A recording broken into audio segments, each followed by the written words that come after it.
YouTube channel.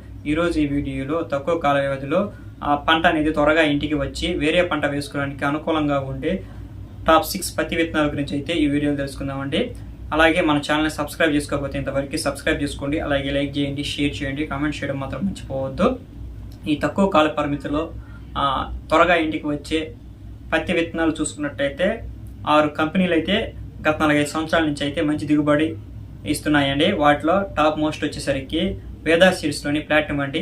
ఈ ప్లాటినంలో చెట్టు అనేది ఏపుగా నిలువుగా పెరగడంతో పాటు 60-70 పైన 10 చెట్టుకి కాయలు అయితే ఉండడం అయితే జరుగుతుంది. కాయ సైజు వచ్చేసరికి మధ్యస్థంగా ఉండి కూలీలు తీయడానికి పత్తి అనేది అనుకూలంగా ఉంటుంది. అలాగే 50 రోజుల్లోనే పూలు ఏర్పడి కాయలుగా 60-70 రోజుల్లోనే కాయలుగా మారి 90 రోజుల్లోనే పత్తి పగలడం మొదలై 120 రోజుల్లోనే పత్తి అనేది ఇంటికి చేరుతుంది. కాబట్టి వేరే పంట వేసుకోవడానికి కూడా అనుకూలంగా ఉండే పత్తి విత్తనాల్లో ఈ వేదా సీడ్స్లోనే ప్లాటినం అనేది మంచి విత్తనం అని చెప్పి చెప్పుకోవచ్చండి. ఈ అన్ని రకాల నెలలు అయితే సూట్ అవ్వడం జరుగుతుంది. నెక్స్ట్ సీడ్ చూసినట్లయితే మనం రాశి కంపెనీలోని షిఫ్ట్ అండి.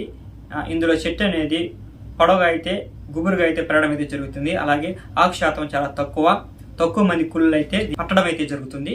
అలాగే అచ్చు అనేది 30 నుండి 36 వేసుకొని ఆ మొక్కకి మధ్య గ్యాప్ అనేది 6 ఇంచులు పెట్టుకొని మనం సాగు చేసుకున్నట్లయితే మంచి దిగుబడి అయితే దీని నుంచి అయితే పొందవచ్చు.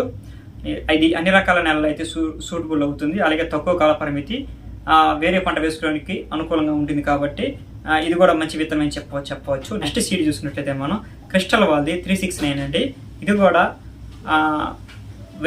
తక్కువ కాల పరిమితి వేరే పంట వేసుకోవడానికి అనుకూలంగా ఉంటుంది. 6 పచ్చళ్ళు కలిగి అధిక గింజలు అధిక బరువు కలిగిన మరో విత్తనం అని చెప్పవచ్చు. నెక్స్ట్ సీడ్ చూసుకున్నట్లయితే మనము మైకోవర్ది జంగి అండి. ఈ జంగి కూడా కాయ సైజు వచ్చేసరికి మధ్యస్థంగా ఉండి 5 పచ్చళ్ళు కడిగి అధిక గింజలు అంటే 8 నుండి 9 గింజల దాకా ఉండడం అయితే జరుగుతుంది. తద్వారా అధిక బరువు కలిగి ఉంటుందండి. అలాగే తక్కువ మంది కూలీలు అయితే దీనికి పట్టడం అయితే జరుగుతుంది. తక్కువ కాల పరిమితి గొలుసు కట్టు కాయ వలె అధిక కాయలు అయితే దీనికి ఉండడం అయితే జరుగుతుందండి. కాబట్టి దీనిని కూడా ఎంచుకొని మనం సాగు చేసుకోవచ్చు. నెక్స్ట్ సీడ్ చూసుకున్నట్లయితే మనం తక్కువ కాల పరిమితి వేరే పంట వేసుకోవడానికి అనుకూలంగా ఉండే నెక్స్ట్ సీడ్ చూసుకున్నట్లయితే కోర్ సీడ్స్ వారి తారక్ అండి.